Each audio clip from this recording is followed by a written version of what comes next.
இப்பவே வா, இவ்வளவு சீக்கிரமாக வா. என்னுடைய திட்டங்கள் என்ன ஆவது?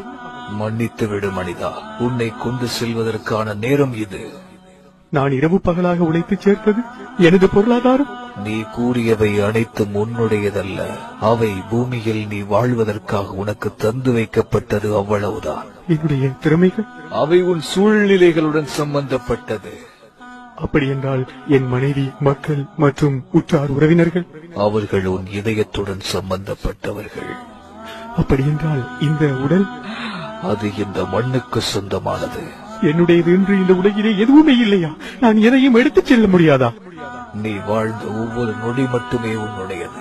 நீ செய்த தர்மம், பிறருக்கு நன்மை செய்தது, பிறர் துன்பத்தில் பங்கு கொண்டது, பிறருக்கு தீங்கு செய்யாமல் இருந்தது போன்ற நல்ல செயல்கள், நீ பிறருக்கு கொடுக்காமல் தடுத்துக் கொண்டது, பிறரை திட்டி தீர்த்தது, பிறரை